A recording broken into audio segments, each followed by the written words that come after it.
Hello दोस्तों, welcome back to the channel Horizon classes. So दोस्तों, आज के इस वीडियो में हम इंट्रोडक्शन चैप्टर का पूरा फुल चैप्टर हम आज की एक वीडियो में हम कवर करेंगे दोस्तों। यानी आज के इस वीडियो में पूरा फुल चैप्टर हम आज के एक ही वीडियो में कवर करने वाले हैं दोस्तों। ये हमारा जो मॉडर्न मैनेजमेंट टेक्निक्स का सब्जेक्ट था दोस्तों, उसका हमारा फर्स्ट चैप्टर इंट्रोडक्शन चैप्टर है दोस्तों।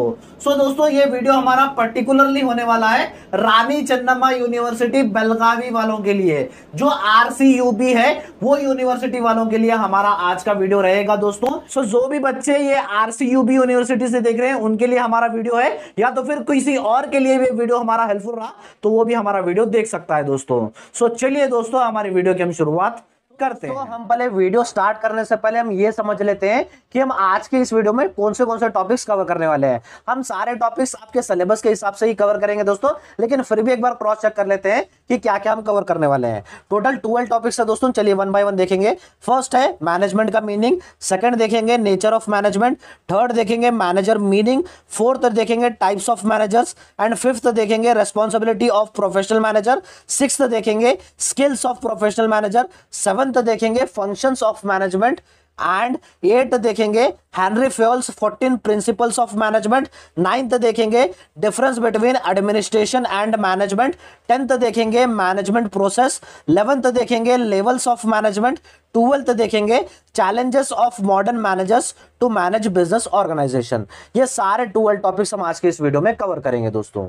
सो चलिए दोस्तों, हमारे फर्स्ट टॉपिक की तरफ हम दोस्तों हमारे फर्स्ट टॉपिक मैनेजमेंट के मीनिंग से हम शुरुआत करेंगे दोस्तों। सो चलिए मैनेजमेंट क्या होता है देखते हैं। जैसे सिंपल से कहूंगा दोस्तों, तो मैनेजमेंट क्या होता है, जो आपकी कंपनी में इंप्लॉयज होते हैं, इंप्लॉयज को मैनेज करवाना और इंप्लॉयज से अच्छा काम निकलवाने के लिए मैनेजमेंट टीम बनाई जाती है। मैनेजमेंट टीम सारे प्लान्स डिसीजन लेती है अपने इंप्लॉयज से अच्छा काम कराने के लिए, उसे हम मैनेजमेंट कहते हैं दोस्तों। अब हम मीनिंग से समझते हैं।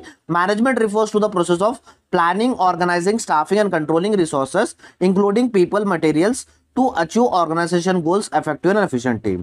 सो मैनेजमेंट क्या है दोस्तों? मैनेजमेंट एक प्रोसेस है जिसमें जो आपके कंपनी के रिसोर्सेस होते हैं उनको अच्छी तरीके से मैनेज करके कंपनी के गोल्स इफेक्टिव और एफिशिएंटली तरीके से अचीव करने के लिए मैनेजमेंट बनाई जाती है दोस्तों। मैनेजमेंट के प्रोसेस में क्या आता है? प्लानिंग आती है। जैसे आपके इंप्लॉयज होते हैं या रिसोर्सेस होते हैं, उनकी अच्छे तरीके से प्लानिंग करना, यानी एडवांस में डिसाइड करना कि उनसे क्या आप काम करवाने हो, क्या गोल सेट करना है, उस गोल्स को कैसे अचीव करेंगे, ये सारे प्लानिंग में करते हो। ऑर्गेनाइजिंग में क्या होता है? जो आपने प्लान्स किए हैं, प्लान्स के लिए क्या क्या पैसा लगेगा, क्या क्या रिसोर्सेस लगेंगे, वो सारा आप ऑर्गेनाइजिंग में करते हो। उसका स्टाफिंग में जो राइट पर्सन रहता है, राइट एम्प्लॉयज रहता है, उसे अपॉइंट करते हो जॉब के लिए।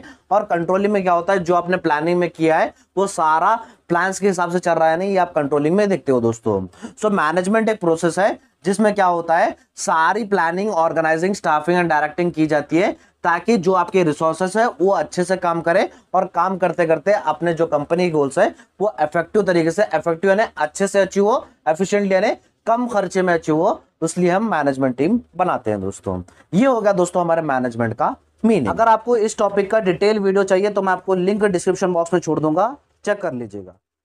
तो दोस्तों सेकंड टॉपिक है नेचर ऑफ मैनेजमेंट। मैनेजमेंट के नेचर्स क्या है वो देखेंगे। टोटल 7 पॉइंट्स है। चलिए वन बाय वन देखते हैं। फर्स्ट है दोस्तों एक गोल ओरिएंटेड प्रोसेस। मैनेजमेंट जो भी काम करता है गोल्स अचीव करने के लिए करता है, और मैनेजमेंट के गोल्स ही मैनेजमेंट टीम डिसाइड करती है कि कंपनी के गोल्स क्या होंगे और उसको कैसे अचीव किया जाता है, इसकी प्लानिंग की मैनेजमेंट टीम ही करती है। सो मैनेजमेंट मेन काम करने का पर्पस होता है कि गोल्स अचीव करने के लिए काम किया जाता है। All pervasive. सो मैनेजमेंट आपको हर जगह देखने को मिलता है। सारे कंपनीज आपको चलाने के लिए मैनेजमेंट चाहिए, स्कूल चलाने के लिए, हॉस्पिटल चलाने के लिए, हर चीज चलाने के लिए, आपको बिजनेस चलाने के लिए मैनेजमेंट चाहिए। सो मैनेजमेंट आपको हर जगह देखने को मिलेगा। थर्ड है management is multi dimensional. So management को बहुत ही सारे काम करने होते हैं एक ऑर्गेनाइजेशन में, जैसे इंप्लॉयज को संभालना, रिसोर्सेस को अच्छे से मैनेज करना, और सारे कंपनी को चलाने का काम रहता है मैनेजमेंट का दोस्तों। फोर्थ है एक कंटिन्यूस प्रोसेस। मैनेजमेंट एक कंटिन्यूस प्रोसेस है, कभी एंड होने वाली प्रोसेस नहीं होती। जैसे आपकी कंपनी स्टार्ट होती है उससे लेके कंपनी एंड होने तक मैनेजमेंट कंटिन्यूस चलते रहता है। और जैसे मैनेजमेंट के कंटिन्यूस फंक्शंस होते हैं, प्लानिंग, ऑर्गेनाइजिंग, स्टाफिंग, सो कंटिन्यूस फंक्शंस मैनेजमेंट में आते ही रहते हैं दोस्तों। उसके बाद फिफ्थ है ग्रुप एक्टिविटी। मैनेजमेंट एक ग्रुप एक्टिविटी रहती है, सिर्फ मैनेजमेंट अकेला रहा मैनेजर तो वो किसको भी ऑर्गेनाइज नहीं कर सकता, किसी को काम नहीं ले सकता। सो उसके नीचे अगर टीम रहेगी तो उसी को ही मैनेज करेगा। सो मैनेजमेंट एक ग्रुप प्रोसेस है दोस्तों।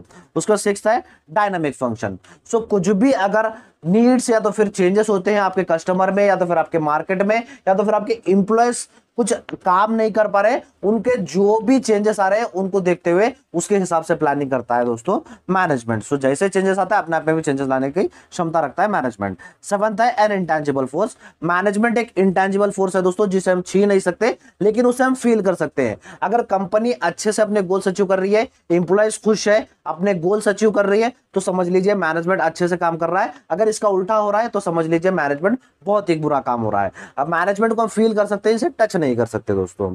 सो दोस्तों ये था हमारा second topic, nature of management. अगर आपको इस टॉपिक का डिटेल वीडियो चाहिए तो मैं आपको लिंक डिस्क्रिप्शन बॉक्स में छोड़ दूंगा, चेक कर लीजिए। दोस्तों हमारा थर्ड टॉपिक है मैनेजर मीनिंग। सो मैनेजर कौन होता है वो देखेंगे दोस्तों। चलिए, A manager is a person who is responsible for overseeing and directing the work of others within an organisation.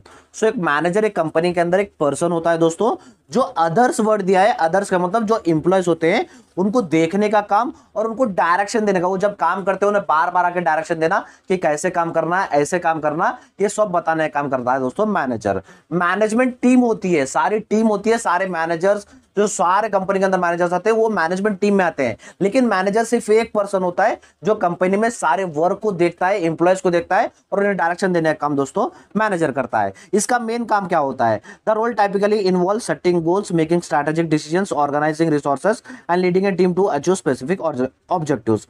इसका मेन काम होता है दोस्तों गोल्स सेट करना, डिसीजंस अच्छे लेना कंपनी के अंदर, और जो रिसोर्सेज होते हैं सारे रिसोर्सेज जैसे एम्प्लॉयज आते हैं, रॉ मटेरियल्स आते हैं, उनको अच्छे से ऑर्गेनाइज करना और अपने टीम को लीड करना ताकि जो भी गोल्स सेट किए उस गोल्स को अच्छे से अचीव हो सके। सो ये था दोस्तों मैनेजर का सिंपल सा मीनिंग। अगर आपको इस टॉपिक का डिटेल वीडियो चाहिए तो मैं आपको लिंक डिस्क्रिप्शन बॉक्स में छोड़ दूंगा, चेक कर लीजिए। तो दोस्तों हमारा फोर्थ टॉपिक है टाइप्स ऑफ मैनेजर्स। मैनेजर कितने टाइप्स के रहते हैं कंपनी में वो आपको यहां पर बताना है दोस्तों। टोटल 4 टाइप्स है, चलिए वन बाय वन देखेंगे। फर्स्ट है टॉप लेवल मैनेजर्स। ये टॉप लेवल मैनेजर्स कंपनी में सबसे टॉप पे रहते हैं, जो कंपनी में मोस्ट इंपॉर्टेंट डिसीजन लेना था है वो टॉप लेवल मैनेजर्स लेते हैं दोस्तों। और इनमें मेन आते हैं कंपनी का president, vice president, CEO, CFO, ये सारे लोग टॉप लेवल मैनेजर्स में आते हैं दोस्तों। सेकंड है मिडिल मैनेजर्स। मिडिल मैनेजर्स क्या काम करता है? जो भी टॉप लेवल मैनेजर्स होते हैं और उसके नीचे जो फर्स्ट लाइन मैनेजर्स होते हैं उनके बीच में लिंक के जैसा काम करता है दोस्तों। जो भी strategies plans top level managers बनाते हैं उनको आगे फर्स्ट लाइन मैनेजर्स को समझाता है, और जो फर्स्ट लाइन मैनेजर्स के प्रॉब्लम्स होते हैं वो जाके टॉप लेवल मैनेजर्स को बताता है दोस्तों। इसमें मेन आते हैं general managers, departmental heads and directors दोस्तों। थर्ड आते हैं first line managers. First line managers क्या होते हैं दोस्तों? ये टॉप लेवल और मिडिल लेवल के नीचे रहते हैं। ये मेन कनेक्टेड रहते हैं कंपनी के एम्प्लॉय से। जो प्लान्स टॉप लेवल वाले और मिडिल लेवल वाले बनाते हैं मैनेजर्स, उनको मेन इंप्लीमेंट कराने का काम ये फर्स्ट लाइन मैनेजर्स का होता है दोस्तों। इसमें मेन आते हैं सुपरवाइजर्स आते हैं, असिस्टेंट मैनेजर्स आते हैं दोस्तों। उसके बाद लास्ट है दोस्तों टीम लीडर्स। टीम लीडर्स भी एक तरह के मैनेजर्स होते हैं, जो स्पेसिफिक पर्पस होता है, स्पेसिफिक गोल्स अचीव करने के लिए एक पर्टिकुलर टीम बनाई जाती है दोस्तों। उस टीम का जो हेड रहता है उसे हम टीम लीडर्स कहते हैं दोस्तों। ये 4 तरह के मैनेजर्स एक कंपनी के अंदर रहते हैं। अगर आपको इस टॉपिक का डिटेल वीडियो चाहिए तो मैं आपको लिंक डिस्क्रिप्शन बॉक्स में छोड़ दूंगा, चेक कर लीजिए। तो दोस्तों हमारा फिफ्थ टॉपिक है responsibilities of professional manager. Professional managers जो कंपनी में रहते हैं उनकी मेन रेस्पॉन्सिबिलिटी क्या होती है, उनका मेन कर्तव्य क्या होता है, वो आपको यहां पर समझाना है दोस्तों। टोटल 8 पॉइंट्स है, चलिए वन बाय वन देखते हैं। फर्स्ट है सेटिंग गोल्स और ऑर्गेनाइजेशनल ऑब्जेक्टिव्स। फर्स्ट काम होता है मैनेजर्स का कि पहले गोल्स सेट करें कि कंपनी मेन काम क्यों कर रही है। कुछ गोल्स अगर सेट रहेंगे तो कंपनी जो भी काम करेगी उसे क्लियर रहेगा कि हमें ये गोल्स अचीव करना है। सो फर्स्ट काम होता है गोल्स या तो फिर ऑब्जेक्टिव्स सेट करना। सेकंड है strategic planning and efficient organisation. आप जैसे गोल्स सेट कर लिए, अब उस गोल्स के हिसाब से आपको क्या क्या प्लानिंग लगेगी, कौन से रिसोर्सेस लगेंगे। अब जैसे रिसोर्सेस में आएगा फाइनेंस आएगा, एम्प्लॉयज आएगा, वो सही तरीके से यहाँ पर ऑर्गेनाइज करना। थर्ड है दोस्तों inform decision making. Main managers का ये काम होता है कि अच्छे से डिसीजन लेना, जितने भी अल्टरनेटिव्स हैं उनको अच्छे से इवैल्यूएट करें, एडवांटेजेस डिसएडवांटेजेस सारे अल्टरनेटिव्स इवैल्यूएट करके बेस्ट डिसीजन लेना होता है। फोर्थ है गाइडेंस एंड सपोर्ट। जो इंप्लॉयज आते हैं मैनेजर्स के अंडर उन्हें अच्छे से अच्छे गाइडेंस करना, और कुछ भी अगर उन्हें प्रॉब्लम हो रही है तो उन्हें बार बार सपोर्ट करने का काम होता है दोस्तों मैनेजर का। उसके बाद फिफ्थ है परफॉर्मेंस मैनेजमेंट। जितने भी इंप्लॉयज काम करते हैं या तो फिर जितने भी रिसोर्सेज कंपनी में काम करते हैं, मैनेजर का ये काम होता है उन सारों के परफॉर्मेंस को इवैल्यूएट करना। अगर कुछ भी खराब कर रहे हैं, कुछ भी अगर रॉन्ग कर रहे हैं, तो एकदम में उनको करेक्ट करना, उनके गाइडेंस देने का काम होता है दोस्तों एक मैनेजर का। उसका सिक्स्थ है कॉन्फ्लिक्ट रेजोल्यूशन। एक कंपनी में आमतौर पर बात है, दो टीम्स काम कर रही है, दो डिपार्टमेंट्स काम कर रही है, तो लड़ाई होना बहुत ही आम बात होती है। सो इन लड़ाई को कैसे सुलझाना, इस लड़ाई के बेस तक जाके कहां से प्रॉब्लम स्टार्ट हुई, उस प्रॉब्लम को जानकर और उसको सॉल्व करना एक रिस्पांसिबिलिटी होती है दोस्तों मैनेजर्स की। सेवंथ है टीम रिप्रेजेंटेशन। हर बार अपनी टीम को रिप्रेजेंट करना चाहिए, चाहे वो अच्छा काम हो दे या तो फिर बुरा काम हो दे, अपनी टीम को हमेशा रिप्रेजेंट करना चाहिए एक मैनेजर दोस्तों। एट्थ है कम्युनिकेशन फैसिलिटीज। सो दोस्तों एक मैनेजर को बहुत ही सारे लोगों के साथ कम्युनिकेशन करना होता है, इंप्लॉयज के साथ करना होता है, या तो फिर उसके टॉप लेवल मैनेजर के साथ कम्युनिकेशन करना होता है। सो उसके पास एक कम्युनिकेशन स्किल्स अच्छी होनी चाहिए। कम्युनिकेशन अच्छी स्किल्स हो गई तो उसने जो भी प्लानिंग कर रहा है, जो डिसीजन ले रहा है, वो एग्जीक्यूट करने में बहुत अच्छी मदद मिलेगी दोस्तों। सो दोस्तों ये था हमारा fifth topic, responsibilities of professional manager. अगर आपको इस टॉपिक का डिटेल वीडियो चाहिए तो मैं आपको लिंक डिस्क्रिप्शन बॉक्स में छोड़ दूंगा, चेक कर लीजिए। तो दोस्तों हमारा सिक्स्थ टॉपिक है स्किल्स ऑफ प्रोफेशनल मैनेजर। एक प्रोफेशनल मैनेजर के पास क्या क्या अच्छी स्किल्स होनी चाहिए वो आपको यहाँ पर समझाना है। टोटल 8 स्किल्स है, चलिए वन बाय वन देखेंगे। फर्स्ट है इफेक्टिव कम्युनिकेशन स्किल। जैसे मैंने कहा अभी भी कि एक मैनेजर के पास अच्छी कम्युनिकेशन स्किल होनी चाहिए, क्योंकि उसे कम्युनिकेशन करना होता है बहुत ही सारे लोगों के साथ, जैसे शेयर होल्डर्स हो गया, स्टेक होल्डर्स हो गया, इंप्लॉयज हो गया, तो फिर टॉप मैनेजर। सो इसके पास अच्छे एक कम्युनिकेशन स्किल होनी चाहिए। सेकेंड है लीडरशिप स्किल। मैनेजर मेन बनाया जाता है एक अच्छे जिसके पास लीडरशिप स्किल होनी चाहिए। सो अगर अच्छी लीडरशिप स्किल रहेगी तो अपने सारे इंप्लॉयज को साथ में लेकर वो चलेगा। थर्ड है स्ट्रैटेजिक थिंकिंग स्किल। सो जो भी अगर एक प्रॉब्लम आती है, उस प्रॉब्लम को कैसे सॉल्व करना, अगर उसके पास अच्छी थिंकिंग एबिलिटी रही, स्ट्रैटेजिक थिंकिंग एबिलिटी रही, तो कितने से बड़ा प्रॉब्लम आते वो अच्छे से अच्छे उसे सॉल्व कर पाएगा। सो उसके पास एक अच्छी स्ट्रैटेजिक थिंकिंग स्किल होनी चाहिए। फोर्थ है प्रॉब्लम सॉल्विंग स्किल। अब जैसे एक ऑर्गेनाइजेशन में होंगे, एक कंपनी में होंगे, बहुत ही सारे प्रॉब्लम्स आते हैं, बहुत ही सारे रिस्क आते हैं। सो उस प्रॉब्लम को कितना इजी तरीके से, कितने अच्छे तरीके से सॉल्व करता है, ये मैनेजर्स के ऊपर डिपेंड करता है। सो एक मैनेजर के पास प्रॉब्लम सॉल्विंग स्किल होनी ही चाहिए। फिफ्थ है decision making skill. Main manager main famous तभी होता है कंपनी में जब वो अच्छे डिसीजंस और इमीडिएट तौर पर लेता है। सो एक मैनेजर के पास अच्छे डिसीजन लेने की एबिलिटी होनी चाहिए। सिक्स्थ है कॉन्फ्लिक्ट मैनेजमेंट स्किल्स। सो हर ऑर्गेनाइजेशन में अगर दो से ज्यादा डिपार्टमेंट्स काम कर रही है तो वहां पर लड़ाई होने की संभावना तो रहते ही रहते हैं। उस लड़ाई को सुलझाने की स्किल, कॉन्फ्लिक्ट रेजोल्यूशन स्किल एक मैनेजर के पास होनी चाहिए दोस्तों। सेवेंथ है दोस्तों अडेप्टेबिलिटी स्किल्स। सो दोस्तों कहीं भी इन्वायरमेंट में चेंजेस आए या तो फिर इंप्लॉयज के माइंडसेट में चेंजेस आए, सो इस चेंजेस को देख के अपने स्ट्रैटेजीज बनाना, अपने डिसीजन लेना, वैसा एक डायनामिक फंक्शन होना चाहिए, डायनामिक एबिलिटी एक मैनेजर के पास होने चाहिए। जो भी चेंजेस आए उस चेंजेस को देखते हुए अपने डिसीजंस में, अपने प्लानिंग में चेंजेस लाने का एक स्किल या तो फिर एबिलिटी एक मैनेजर के पास होनी चाहिए। एट्थ है दोस्तों टेक्निकल स्किल्स। सो दोस्तों आज के मॉडर्न जमाने में तो टेक्नोलॉजी बहुत ही इंपॉर्टेंट हो गई है। टेक्नोलॉजी की कितनी नॉलेज एक मैनेजर के पास होगी तो उतना अच्छा रहेगा उस टेक्नोलॉजी की, उस मशीनरी को ऑपरेट करने के लिए दोस्तों। सो एक टेक्नोलॉजी की या तो फिर टेक्निकल स्किल्स भी एक मैनेजर के पास होनी चाहिए दोस्तों। सो दोस्तों ये था हमारा topic skills of professional manager. अगर आपको इस टॉपिक का डिटेल वीडियो चाहिए तो मैं आपको लिंक डिस्क्रिप्शन बॉक्स में छोड़ दूंगा, चेक कर लीजिए। टॉपिक है दोस्तों फंक्शंस ऑफ मैनेजमेंट, यानी मैनेजमेंट का मेन काम क्या रहता है आपको फंक्शंस में समझाना है दोस्तों। टोटल 5 फंक्शंस है, चलिए वन बाय वन देखेंगे। फर्स्ट है दोस्तों प्लानिंग। प्लानिंग का मतलब होता है एडवांस में डिसाइड करना कि कंपनी को क्या करना है। प्लानिंग में क्या होता है, सारे चीजें डिसाइड की जाती है कि फ्यूचर में हमें क्या करना है। इसमें सारे अल्टरनेटिव्स निकाले जाते हैं कि अगर हम ये करें तो हमें क्या अचीव होगा, ये करेंगे तो क्या हमें गोल्स अचीव होंगे। सारे अल्टरनेटिव्स के एडवांटेजेस, डिसएडवांटेजेस सारे एनालाइज किए जाते हैं और जो बेस्ट प्लान रहता है उसको सेलेक्ट किया जाता है प्लानिंग में दोस्तों। सेकेंड है ऑर्गेनाइजिंग। ऑर्गेनाइजिंग में क्या होता है, जो आपने प्लान सेट किए उसके लिए कितना पैसा लगेगा, कितना रिसोर्सेज लगेगा, कौन सा इंप्लॉयज लगेगा, वो सारे यहाँ पर ऑर्गेनाइज किए जाते हैं। सारे ड्यूटीज अलोकेट सारे ऑर्गेनाइजिंग में किए जाते हैं दोस्तों। थर्ड है स्टाफिंग। जो आपने प्लानिंग की है उस प्लानिंग के हिसाब से कौन सा आपको इंप्लॉयज लगेगा। आपके कंपनी के पास तो बहुत ही सारे एप्लीकेशंस आते हैं, उस एप्लीकेशन में राइट कैंडिडेट क्या रहेगा राइट प्लेस के लिए, उसको अपॉइंट किया जाता है दोस्तों स्टाफिंग में। फोर्थ है डायरेक्टिंग। अब आपने सारे चीजें कर लिए, प्लानिंग कर ली, ऑर्गेनाइजिंग कर लिए, स्टाफिंग कर लिए। अब आपके पास इंप्लॉयज भी कंपनी में आ गए, उन सबको ट्रेनिंग देना और उन सबको कैसे काम करना, बार बार आके बताना, उनको मोटिवेशन करना कि कंपनी में आप कैपेबल है करने के लिए, आप अगर रहे तो ही हमारी कंपनी है, इस तरह से मोटिवेशन देना, उन सबको डायरेक्शन देना, ये सारा काम होता है डायरेक्शन स्टेप में दोस्तों। फिफ्थ है controlling. Controlling process last function होता है दोस्तों। इसमें क्या होता है, जो आपने प्लानिंग में कर लिया था, प्लानिंग में जो आपने सब कुछ डिसाइड कर लिया था, उसके हिसाब से सारा काम हो रहा है या नहीं, ये क्रॉस चेक करना, ये देखने का काम होता है दोस्तों कंट्रोलिंग स्टेप में।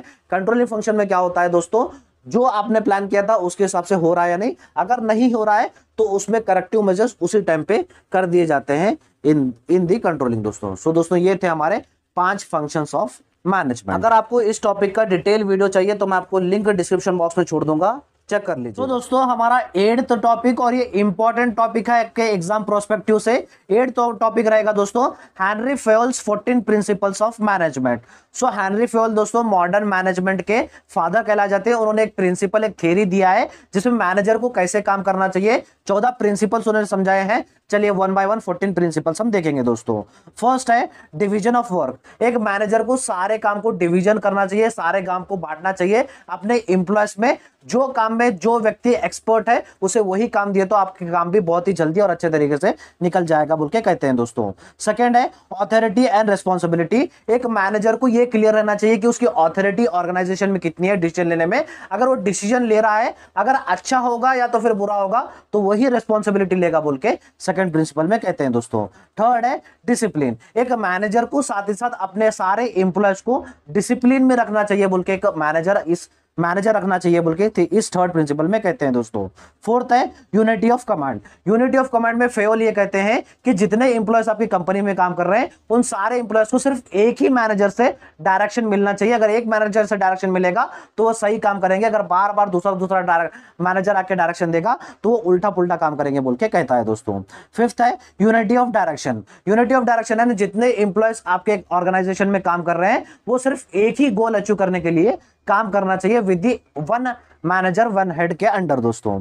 सिक्स्थ है सबऑर्डिनेशन ऑफ इंडिविजुअल इंटरेस्ट। हर एक एम्प्लॉयज के इंटरेस्ट अलग अलग रहते हैं, लेकिन सब अपने इंटरेस्ट साइड में हटा के कंपनी के ऑर्गेनाइजेशनल ऑब्जेक्टिव्स अचीव करने के लिए काम करना चाहिए। सेवंथ है रेम्यूनरेशन। मैनेजर का ये काम होता है कि जो जितना एम्प्लॉय एफर्ट डाल रहा है उसके एफर्ट्स के हिसाब से उसकी सैलरी, बोनसेस, वो सब कुछ उसके एफर्ट्स के हिसाब से मिलना चाहिए। एफर्ट्स के हिसाब से मिलेगा तो वो मोटिवेटेड होगा, अगर कम मिलेगा तो मोटिवेटेड नहीं होगा और अपना एफर्ट ज्यादा नहीं डालेगा। एट्थ है सेंट्रलाइजेशन। एक कंपनी में सेंट्रलाइजेशन और डिसेंट्रलाइजेशन बैलेंस होना चाहिए। सेंट्रलाइजेशन है ना जो प्लानिंग या तो फिर जो डिसीजन टॉप लेवल वाले लेते हैं, डिसेंट्रलाइजेशन है ना जो डिसीजंस लोअर लेवल मैनेजर से होते हैं। सो दोनों के बीच में बैलेंस होना चाहिए बोल के यहां पर कहते हैं दोस्तों। नाइन्थ है दोस्तों स्केलर चेन। स्केलर चेन में हेनरी फेयोल ये कहते हैं कि कंपनी में एक स्केलर चेन बनाना चाहिए कि कौन सा एम्प्लॉय किसको रिपोर्ट करेगा और कौन सा मैनेजर किसको रिपोर्ट करना करेगा। ये सारा स्केलर चेन एक हिरार्ची क्लियर होनी चाहिए सारे एम्प्लॉयज के अंडर बोल के यहां पर हेनरी फेयोल कहते हैं दोस्तों।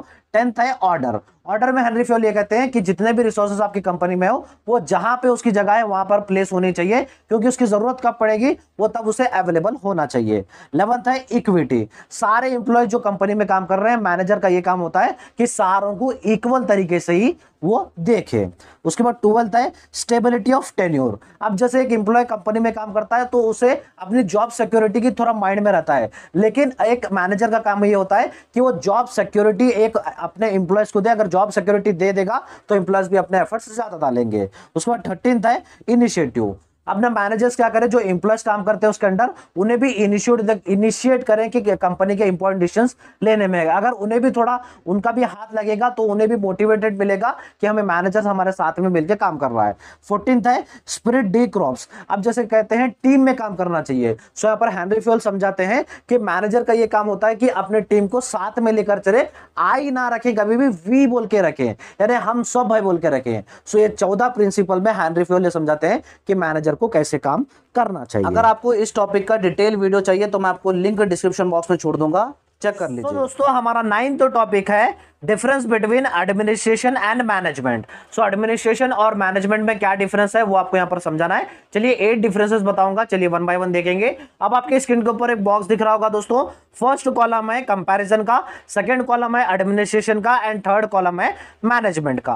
फर्स्ट देखेंगे दोस्तों मीनिंग। एडमिनिस्ट्रेशन क्या होता है दोस्तों, ये एक प्रोसेस है जिसमें जो इंपॉर्टेंट कंपनी के पॉलिसीज होते हैं, रूल्स होते हैं, रेगुलेशंस होते हैं, वो एडमिनिस्ट्रेशन टीम बनाती है। और मैनेजमेंट टीम क्या करती है, अपने जो भी इंप्लॉयज उसके नीचे आते हैं उनको देखना, उनके काम को देखना, उनको कोऑर्डिनेट में रखना और उनको डायरेक्शन देने का काम होता है दोस्तों मैनेजमेंट टीम का। उसके बाद सेकंड है फोकस। दोनों का फोकस किस पे रहता है? एडमिनिस्ट्रेशन का फोकस रहता है पॉलिसीज बनाने में और मैनेजमेंट का फोकस रहता है डे टू डे जो भी ऑपरेशंस हो रहे हैं उसको मैनेज करने का। उसके बाद थर्ड है decision making. Decision making administration लेता है, हाई लेवल के जो इंपॉर्टेंट डिसीजन है वो लेता है एडमिनिस्ट्रेशन, और जो डे टू डे ऑपरेशन में डिसीजन मेकिंग लगता है डे टू डे बिजनेस चलाने में वो मैनेजमेंट टीम लेती है दोस्तों। उसके बाद फोर्थ है टाइम फ्रेम। ये जो डिसीजन लेते हैं टाइम फ्रेम कितने फ्रेम के रहते हैं?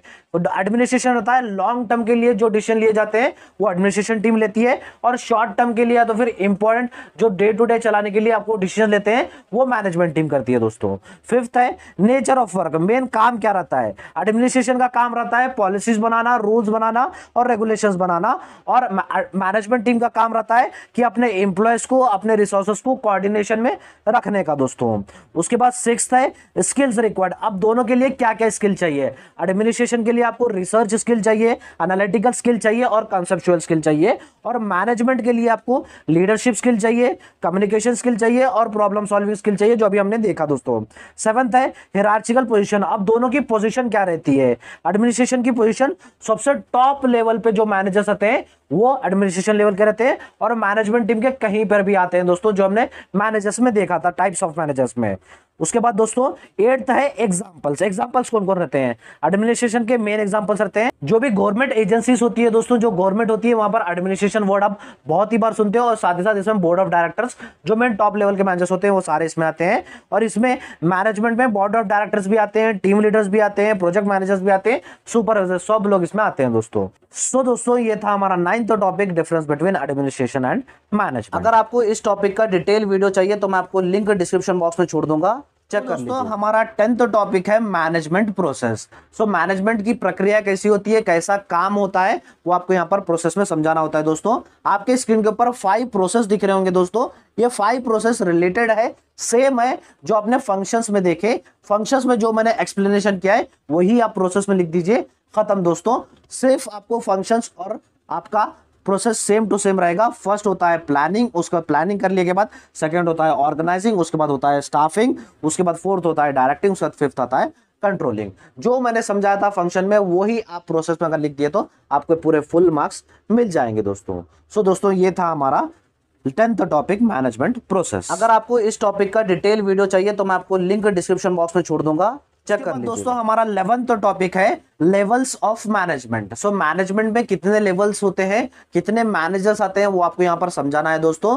3 लेवल्स होते हैं दोस्तों, चलिए 1 बाय 1 देखेंगे। हमने टाइप्स ऑफ मैनेजर में देखा था, सेम टू सेम टॉपिक है, सेम टू सेम पॉइंट्स भी आएंगे, सिर्फ इसमें 3 पॉइंट्स आएंगे, उसमें 4 पॉइंट्स आते हैं दोस्तों। जो डायग्राम दिख रहा है वो डायग्राम आप उतार लीजिए, अट्रैक्शन के लिए अच्छा दिखेगा। फर्स्ट है top level management. Top level management सबसे टॉप लेवल पे रहते हैं कंपनी में, जो कंपनी के मोस्ट इंपॉर्टेंट डिसीजन लेते हैं वो टॉप लेवल मैनेजर से ये कंपनी में लेते हैं दोस्तों। इसमें आते हैं कंपनी के बोर्ड ऑफ डायरेक्टर्स, कंपनी का एमडी, कंपनी का चेयरमैन, कंपनी का सीईओ, सीएफओ, सारे इसमें आते हैं दोस्तों। सेकंड है middle level managers. Middle level managers क्या होते हैं दोस्तों? एक लिंक के जैसा काम करते हैं टॉप लेवल मैनेजर्स और लोअर लेवल मैनेजर्स के बीच में दोस्तों। जो टॉप लेवल मैनेजर्स ने जो प्लान्स बनाए हैं उसको आके लोअर लेवल मैनेजर्स को समझाता है, और लोअर लेवल मैनेजर्स के जो भी कंप्लेंट्स हो रहे हैं वो जाके टॉप लेवल मैनेजर्स को समझाता है दोस्तों, मिडिल लेवल मैनेजर्स। इसमें मेन आते हैं डिपार्टमेंटल मैनेजर्स दोस्तों। उसके बाद थर्ड है दोस्तों lower level management. Lower level management को सुपरवाइजरी लेवल मैनेजमेंट भी कहा जाता है और ऑपरेशनल लेवल मैनेजमेंट भी कहा जाता है। इसमें मेन आते हैं फोरमैन, सुपरवाइजर और सुपरिटेंडेंट्स। जो ये लोग क्या होते हैं, मेन एम्प्लॉयज के साथ कनेक्टेड लोअर लेवल मैनेजर्स होते हैं। जो प्लान्स टॉप लेवल मैनेजर्स और मिडिल लेवल मैनेजर्स बनाए उसको इंप्लीमेंट कराने का काम लोअर लेवल मैनेजर्स का ही होता है दोस्तों, और जो भी एम्प्लॉयज के प्रॉब्लम्स होते हैं वो सुनाने के लिए ये मिडिल लेवल मैनेजर्स को बताता है दोस्तों। सो दोस्तों ये था हमारा 11th topic levels of management. अगर आपको इस टॉपिक का डिटेल वीडियो चाहिए तो मैं आपको लिंक डिस्क्रिप्शन बॉक्स में छोड़ दूंगा, चेक कर लीजिए। दोस्तों हमारे इस चैप्टर का लास्ट टॉपिक होगा और ये इंपॉर्टेंट टॉपिक है दोस्तों, challenges of modern managers to manage the business organisation. जो मॉडर्न मैनेजर्स, आज के जमाने के मॉडर्न मैनेजर्स होते हैं, उनको क्या क्या चैलेंजेस आते हैं एक बिजनेस चलाने के लिए, वो आपको यहां पर समझाना है दोस्तों। चलिए टोटल 8 पॉइंट्स है, 1 बाय 1 देखेंगे। फर्स्ट है अडेप्टेबिलिटी टू टेक्नोलॉजिकल स्किल्स। अब जैसे आज मॉडर्न मार्केट में बहुत ही सारे नए नए टेक्नोलॉजीज आते हैं, अगर वो नए टेक्नोलॉजीज को अगर मॉडर्न मैनेजर्स अपनाते गया तो सबसे आगे रहेगा मार्केट में, अगर नहीं अपनाएगा तो बहुत ही पीछे रह जाएगा। ये एक चैलेंज आता है मैनेजर्स को। सेकंड है ग्लोबलाइजेशन। अब जैसे कंपनी सिर्फ एक ही कंट्री में ऑपरेट नहीं करती, 3-4 से ज्यादा कंपनी में कंट्रीज में ऑपरेट करती है। सो जो कंट्री में ऑपरेट कर रही है तो वहां के कल्चर को फॉलो करना होगा। हर कंट्री का कल्चर अलग अलग रहता है। सो ये एक चैलेंज बन जाता है मैनेजर्स के लिए दोस्तों। थर्ड है इंश्योरिंग एम्प्लॉय एंगेजमेंट। एम्प्लॉयज हमारे कंपनी के मेन एसेट्स होते हैं। एम्प्लॉयज को एंगेज रखना मेन टास्क होता है एक मैनेजर्स का। तो एक ऐसे आइडियाज लाने चाहिए जहां पर एम्प्लॉय हमेशा अपने काम में एंगेज रहना चाहिए। वो एक चैलेंजेस आता है एक मैनेजर के दोस्तों। फोर्थ है balancing short term and long term goals. So her company के शॉर्ट टर्म गोल्स भी रहते हैं, लॉन्ग टर्म गोल्स भी रहते हैं। ये एक चैलेंज पैदा करता है मैनेजर्स को। शॉर्ट टर्म गोल्स अचीव करने के लिए लॉन्ग टर्म गोल्स पीछे नहीं रहने चाहिए, और लॉन्ग टर्म गोल्स अचीव करने के लिए शॉर्ट टर्म गोल्स पीछे नहीं रहना चाहिए। सो इन दोनों के बीच में बैलेंस पैदा करना जरूरी होता है दोस्तों। फोर्थ है टैलेंट एक्वाजिशन एंड रिटेंशन। आज के जमाने में आपको एप्लीकेशंस तो बहुत ही मिलते हैं, लेकिन उस एप्लीकेशन में बेस्ट कैंडिडेट ढूंढ के निकालना फॉर द राइट प्लेस, ये एक चैलेंज बनता है एक मैनेजर्स के लिए दोस्तों। और जो आपके अच्छे एम्प्लॉयज है उन्हें कैसे रिटेन करना, ये भी एक चैलेंज खड़ा हो जाता है एक मैनेजर्स के सामने दोस्तों। उसका सिक्स्थ है रिसोर्स मैनेजमेंट। अब कंपनी में बहुत ही सारे रिसोर्सेस रहते हैं, जैसे एम्प्लॉयज रहता है, रॉ मटेरियल्स रहते हैं, मशीनरी रहता है। इन सबको कैसे मैनेज करना, कैसे ऑपरेट करना, इन सारों की रिस्पॉन्सिबिलिटी मैनेजर की होती है दोस्तों। सेवंथ है सक्सेशन प्लानिंग। एक मैनेजर का मेन रिस्पॉन्सिबिलिटी होती है कि वो अच्छे से प्लानिंग करना। अगर अच्छे से प्लानिंग करेगा तो सारे गोल्स अचीव होंगे, अगर अच्छे से प्लानिंग नहीं करेगा तो सारे गोल्स अचीव नहीं होंगे। सो ये एक चैलेंज पैदा करता है मैनेजर्स को दोस्तों। एट्थ है स्टेइंग कॉम्पिटिटिव। अब जैसे कॉम्पिटिटर्स हो, हर एक बिजनेस का कॉम्पिटिटर आपको मिलता है। सो एक ऐसी प्लानिंग करनी चाहिए जहां पर हमेशा हम एक कॉम्पिटिटर से आगे रहने चाहिए। तो हर बिजनेस में, हर फील्ड में कॉम्पिटिटर रहता ही है। सो कॉम्पिटिटर एक चैलेंज हमेशा पैदा करता है हर बिजनेस को दोस्तों। सो दोस्तों ये था हमारा आज का वीडियो दोस्तों। आज के इस वीडियो में हम सारा फुल चैप्टर एक ही वीडियो में हमने कवर कर लिया है दोस्तों। और जैसे आप जानते हो दोस्तों, हम मॉडर्न मैनेजमेंट टेक्निक्स के क्लासेस स्टार्ट कर दिए थे, जिसके प्लेलिस्ट का लिंक मैं आपको डिस्क्रिप्शन बॉक्स में दे दूंगा, जहां पर आपको अब तक जितने भी क्लासेस हुई वो मिल जाएंगी, और आगे जितने भी क्लासेस आएंगी वो सारे आपको उसी प्लेलिस्ट में मिल जाएंगे दोस्तों। और एक बात दोस्तों, मैं जैसे जब से कह रहा हूं, लिंक डिस्क्रिप्शन बॉक्स में मिल जाएगा, लिंक डिस्क्रिप्शन बॉक्स में मिल जाएगा। ये जो मैं टॉपिक्स पढ़ा रहा हूं, पहले मैंने डिटेल वीडियोस इसके कर दिए थे, जिसके आपको चैनल में मेरे वीडियोस मिल जाएंगे, या तो फिर लिंक उसको डिस्क्रिप्शन बॉक्स में मिल जाएगा। सो एक बार डिस्क्रिप्शन बॉक्स चेक कर लीजिएगा। अगर वीडियो अच्छा लगा तो वीडियो को लाइक कर दीजिए, चैनल को सब्सक्राइब कर लीजिएगा, और अपने सारे फ्रेंड्स के साथ इस वीडियो को शेयर कर दीजिएगा दोस्तों। Thank you so much.